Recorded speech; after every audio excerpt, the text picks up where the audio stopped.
Hi అండి. Welcome to our channel. ఈ వీడియోలో మనం క్యాబేజ్ ఎగ్ కర్రీ ఎలా చేసుకోవాలో తెలుసుకుందాం. ముందుగా కావాల్సిన పదార్థాలను చూసేయండి. క్యాబేజ్ ఎగ్ కర్రీ కోసం కావాల్సిన పదార్థాలు: సన్నగా తరిగి పెట్టుకున్న 2 ఉల్లిపాయలు, 2 పచ్చిమిర్చి, కొద్దిగా కరివేపాకు, కొత్తిమీర, 2 ఎగ్స్, 1 కప్పు క్యాబేజీ తురుమండి. ఇప్పుడు కర్రీ కోసం బౌల్ పెట్టుకొని ఆయిల్ వేసుకోవాలి. ఆయిల్ వేడైన తర్వాత కొద్దిగా ఆవాలు, కొద్దిగా జీలకర్ర వేసుకోవాలండి. ఈ పోపు వేగిన తర్వాత మనం కట్ చేసి పెట్టుకున్న పచ్చిమిర్చి, ఆనియన్స్ యాడ్ చేసుకోవాలి. ఇలా పచ్చిమిర్చి, ఆనియన్స్ బాగా వేగే వరకు కలుపుతూ వేయించుకోవాలండి. ఆనియన్స్ కొద్దిగా వేగిన తర్వాత మనం కడిగి పెట్టుకున్న కొత్తిమీర, కరివేపాకు వేసుకుందాం.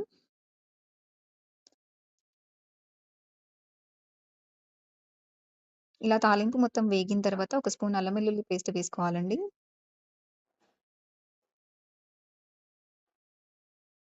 ఇప్పుడు ఒక స్పూన్ పసుపు వేసుకోవాలండి.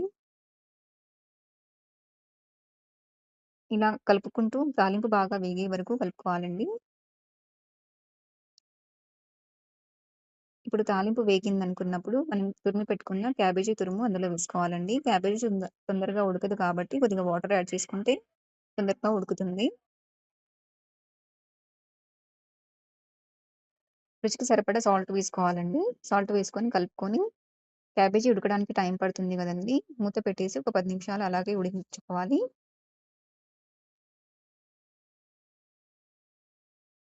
ఇలా క్యాబేజీ కొద్దిగా ఉడికిందనుకున్నప్పుడు మనం ఒక స్పూన్ కారం వేసుకోవాలండి.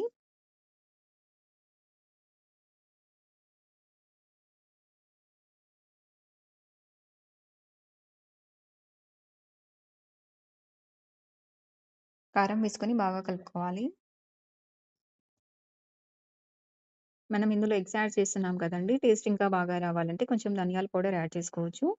నేను ఒక స్పూన్ ధనియాల పౌడర్ యాడ్ చేస్తున్నాను.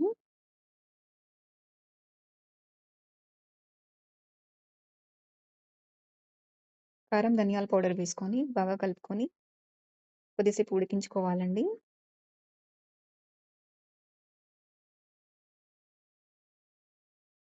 కారం, ధనియాల పౌడర్, మసాలా అంతా క్యాబేజీకి పట్టిన తర్వాత మనం తీసుకున్న ఎగ్స్‌ని వేసుకోవాలండి.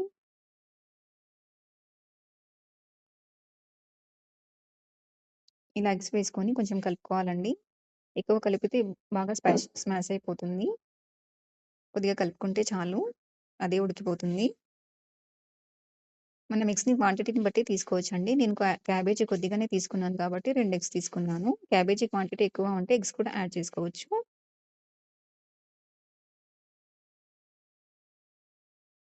ఎగ్ ఇలా ఉడికే వరకు వేయించుకోవాలండి.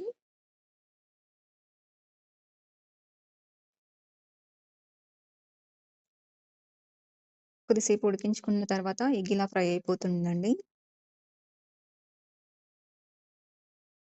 ఇలా ఉడికిన తర్వాత స్టవ్ ఆఫ్ చేసుకొని సర్వ్ చేసుకుంటే ఎంతో రుచికరమైన క్యాబేజీ ఎగ్ కర్రీ రెడీ అండి. క్యాబేజీ అంటే పెద్దవారైనా, చిన్నవారైనా మామూలుగా ఇష్టపడరు కదండీ! ఇలా ఎగ్‌తో కలిపి చేస్తే ఎంతో ఇష్టంగా తింటారు. ఇది చపాతీలో కానీ, రైస్‌లో కానీ చాలా బావుంటుంది. మా వీడియో మీకు నచ్చినట్లయితే మీరు కూడా ట్రై చేయండి. సబ్స్క్రైబ్ చేయండి. సపోర్ట్ చేయండి. Thank you.